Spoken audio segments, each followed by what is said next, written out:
In a time when manifestation has gone mainstream, many people are still frustrated when their prayers and intentions go unanswered.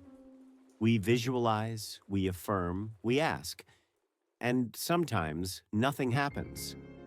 In his essay Prayer, Joel Goldsmith explains why. As the Apostle James wrote, "Ye ask and receive not, because ye ask amiss." Joel invites us to examine how we pray, from what consciousness we pray, and what assumptions are hiding beneath our asking.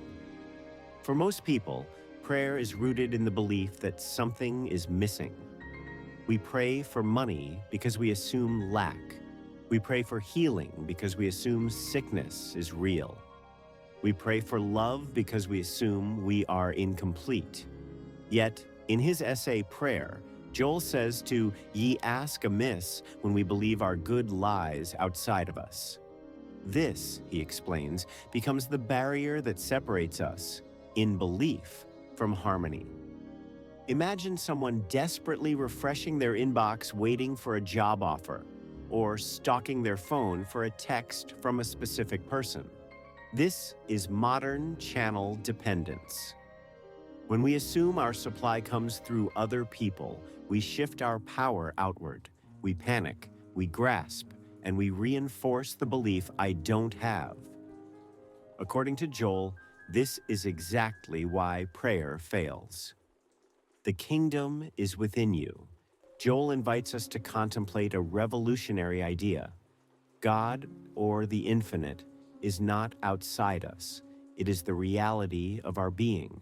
In his essay Prayer, Joel says to recognizing God to be the reality of our being, we know that all good is inherent in that being, your being, and mine. This means the qualities we seek, abundance, peace, health, intelligence, are already part of our spiritual makeup. In modern manifestation language, you are not attracting something new. You are revealing what already is. Think of a radio. The music is already in the atmosphere, invisible. Tuning the dial doesn't create the music. It reveals what was present all along. True prayer is tuning consciousness to what already exists. Oneness, not separation. Joel emphasizes an idea most seekers overlook. There is not God and you. There is God as you. When we see ourselves as separate from our source, we experience lack. When we see ourselves as expressions of the infinite, we experience flow. This principle moves us away from begging and toward awareness. For example, instead of praying, "Please fix my finances," Joel invites us to recognize the infinite nature of supply already exists within consciousness. Instead of praying, "Please heal me," he invites us to recognize the life of God is the life of my being, self-sustained and harmonious. This shift dissolves the panic energy that blocks manifestation. Prayer as listening, not asking. Most people speak to the universe, few listen back. True prayer, Joel says, is stillness, turning inward to hear the still, small voice. This is not the imagination. It's not forced affirmations. It's the subtle unfoldment of intuition, guidance, and realization rising from within. Modern example. You're stressed about finding work. Instead of begging for a job, sit quietly and listen. You might receive a nudge, email a certain person, look in a particular place, or upgrade a certain skill. The answer does not arrive to you. It arrives through you. All good is already manifested. This may be the most challenging claim Joel makes. In his essay Prayer, Joel says to all good already is and is forever manifested.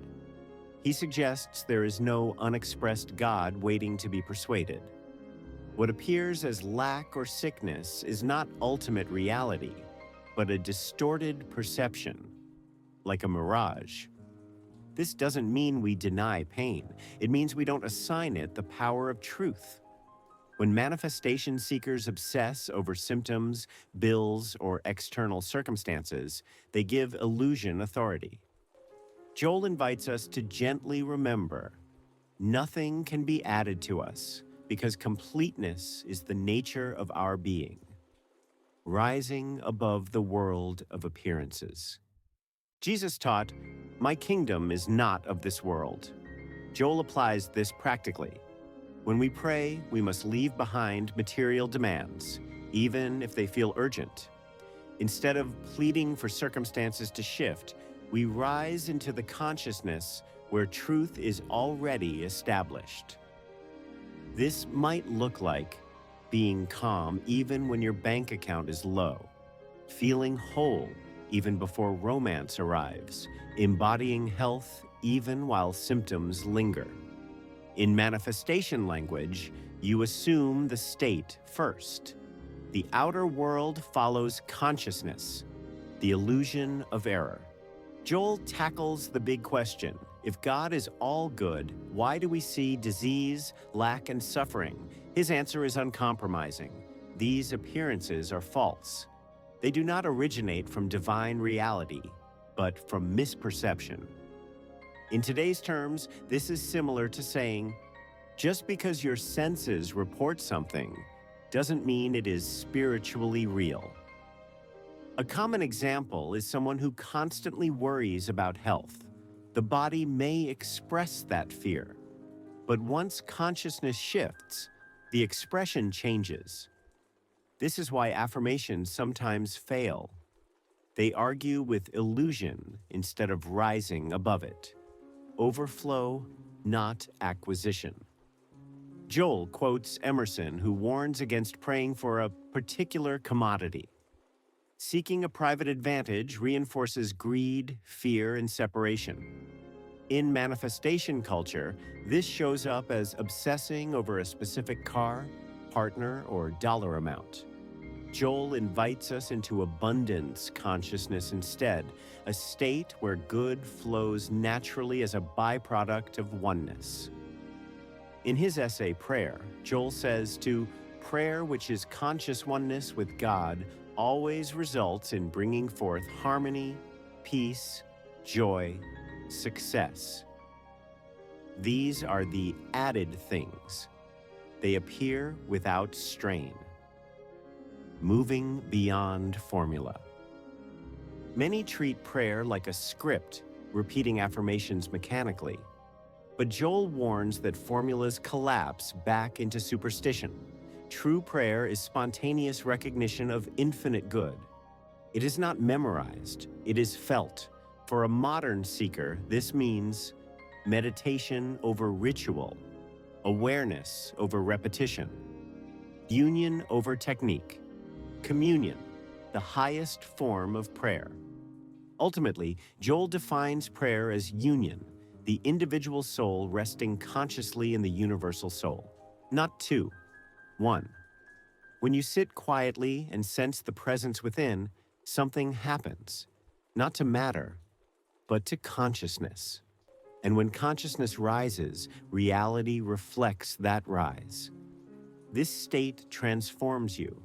You feel lighter, clearer, more whole.